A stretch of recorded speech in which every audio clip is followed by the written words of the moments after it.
How are you everybody? How are you today? This is the 5th lecture in our course sampling survey. This is for 3rd year English section in Panha University 2020.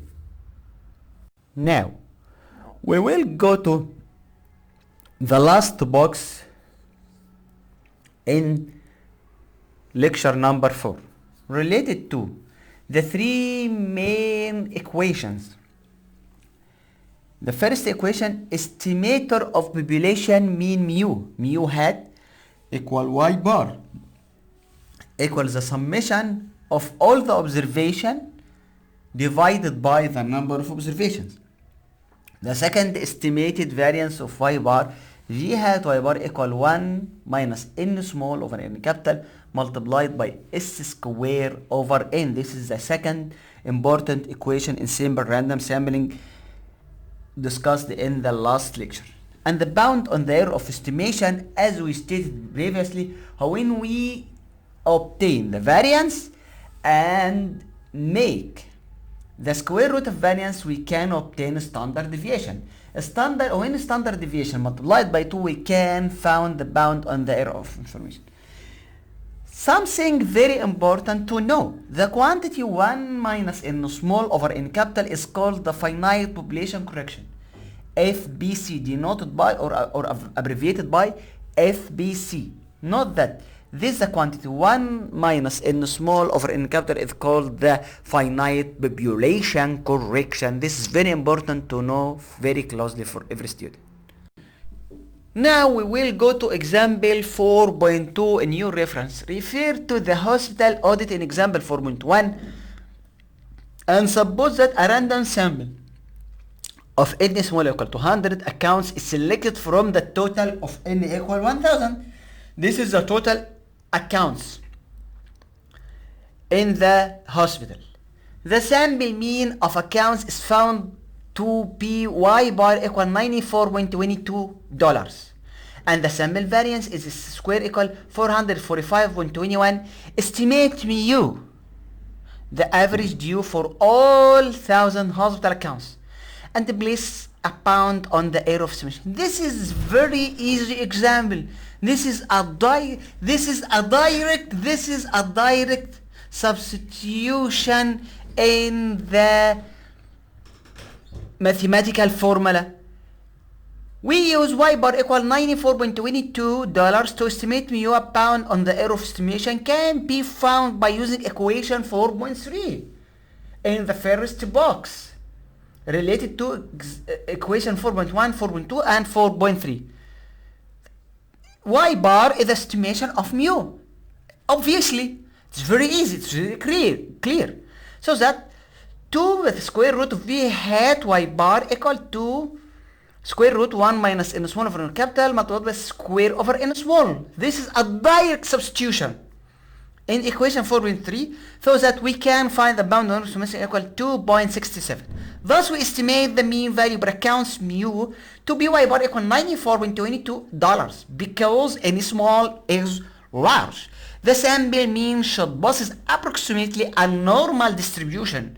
When you draw this distribution, you can find this as a normal distribution so that the confidence interval lies in 94.22 plus or minus 2.67 is approximately as a 95%. This is a 95% confidence interval for the population mean. So that you must trust, you can trust by 95% that our result is very correct and related to the truth and related to the characteristics of an estimated population. Now go to example 4.3. A simple random sample of n equal 9 hospital records is drawn to estimate the average accounts of money due on any capital equal 484 open accounts in the hospital. The sample values for these 9 records are listed in table 4.3. Estimate mu. You are required to find mu, the average amount outstanding, and place a pound on your error of estimation. Table 4.3 amount of money on this is y1 and y2, y3 up to y9. This is the observation in our sampling survey. You can use also a direct substitution to make an inference, to make an estimation for mu and to find the bound on the error of estimation. You can estimate mu very easy directly by applying the mathematical formula we listed previously, and you can also find the bound on the error estimation after you can find the variance and take the square root of variance and multiply the standard deviation. Where is the standard deviation is the square root of a variance, and multiply the standard deviation by 2 to find the bound on the error of estimation, and you can find your result very easily. There is no any complex thing. All example in your book is very easy and very direct substitution in the mathematical formula, and the mathematical formula is very easy and very clearly in your reference, so that you can use your mathematical formula and your information to make inference about mu and bound on the error of estimation. Now this is the solution of our example 4.3. As good data analysis suggests, it is always wise to make an appropriate plot of the data to see if anything unusual appears, if there is anything not usual or all things normal, if there is something abnormal or if everything is normal.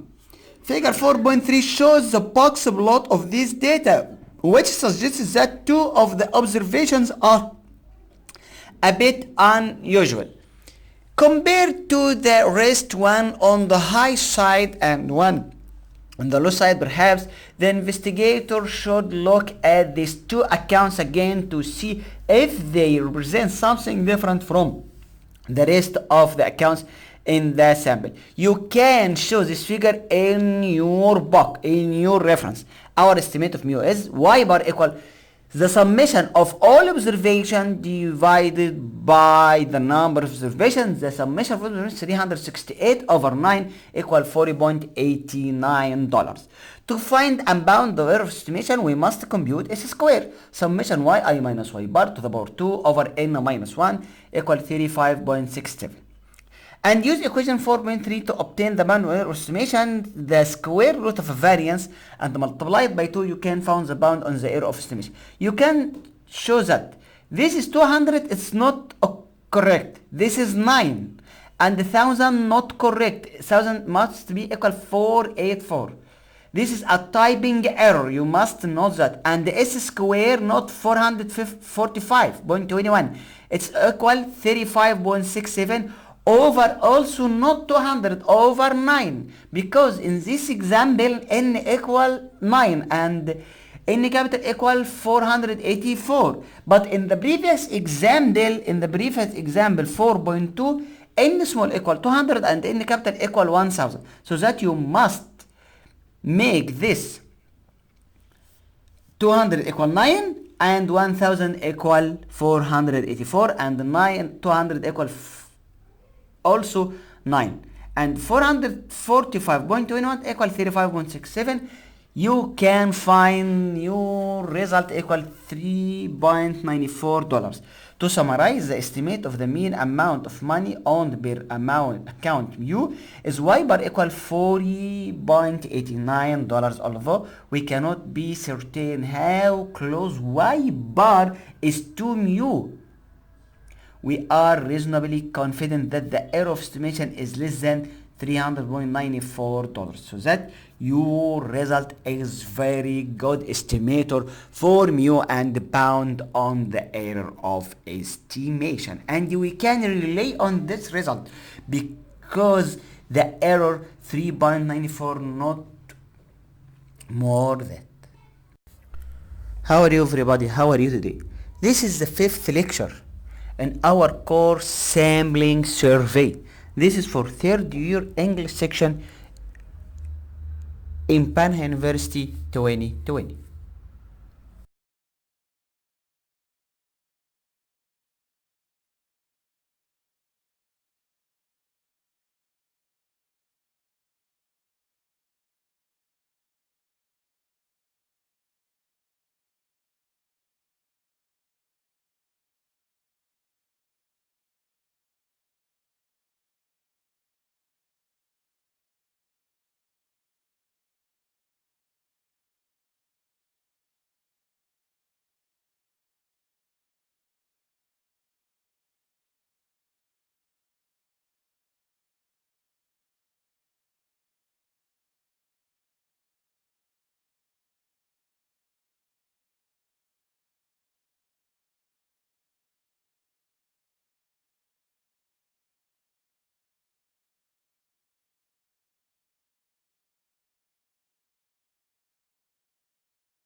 The factor n capital minus small over n capital minus 1, the required sample size can now be found by solving the following equation for n. 2 multiplied by vy bar equal 2 multiplied by square root over n small multiplied by n capital minus 1 small over n capital minus 1 equal b. The solution is given in equation 4.11. This is a very important equation in our chapter. This is related to the estimating sample size required to estimate mu with a bound on the error of estimation b capital. N small equal n capital multiplied by sigma square over n capital minus 1 multiplied by d plus sigma square. What is d? d equal b to the power 2 over 4. This is the required sample size for estimating mu. N equal n multiplied sigma square over n capital minus 1 multiplied by d plus sigma square. d equal b square over 4. This is a very important equation also in chapter number 4. Now we will go to example 4.6 related to how we can estimate a sample or require sample size for simple random sampling called n small. An investigator is interested in estimating the total weight gain in 4 weeks for n capital equal 1000. This is the first important givens. This is the first givens. N capital equal 1000. Chicks feed on a new ratio. Obviously, to weight each bird would be time consuming and tedious. Therefore, determine the number of chicks to be sampled in this study in order to estimate T with a bound on estimation equal to 1000 grams. All this speaking, there is nothing. You must focusing on the givens. N capital equal 1000, bound there equal 1000 also grams. Similar studies on chick have been run in the past, nothing else. Using data from these studies, the investigator found that sigma square, the population variance, was approximately equal to 36 or 36 grams. Determine the required sample size. Okay, we must take the givens and know our equation to make our requirement. We can obtain an approximate sample size using equation 4.13 with sigma square equal to 36n. D equal b square over 4n square. So that 1000 to the power 2 multiply over 4 multiplied by 1000 to the power 2 equal 0.25. That is a direct substitution in n equal n multiplied by sigma square over n capital minus 1 multiplied by d plus sigma square. So that we can find n equal 125.98. The investigator therefore needs to weight n equal 126 chicks to estimate 2, and the total weight gain for n thousand chicken in 4 to 0 weeks with a bound on the estimation equal to 1000 grams. Note that the tool will show a sample size of 123 for a 95% confidence interval with margin of error of 1000 grams. This is a direct substitution to obtain n. There is no any complication or complex calculations in this example. This is a direct example to obtain the required sample size for simple random sample n. This is the last topic in our lecture, estimation of a population proportion. The investigator conducting a sample survey is frequently interested in estimating the proportion of the population that possesses a specified characteristics. After we obtain the population mean and the population total, and how we can estimate population mean and the population total and the required sample size for population total and the population mean n, we now go to how to estimate a population proportion. For example, a congressional leader investigating the merits of an 18-year-old voting age may want to estimate the proportion of the potential voter in distance between the age of 18 and 21, so that the population proportion is the third important estimating related to the population characteristics after population mean and the population total. That is, what percentage of sales is accounted for by particular product. A forest manager may be interested in the proportion of trees with a diameter of 12 inches or more. Television ratings are often determined by estimating the proportion of the viewing public that watches a particular program. This is related to population proportion. Thank you for everybody. See you in the next lecture in the faculty and on the faculty website. Thank you for everybody.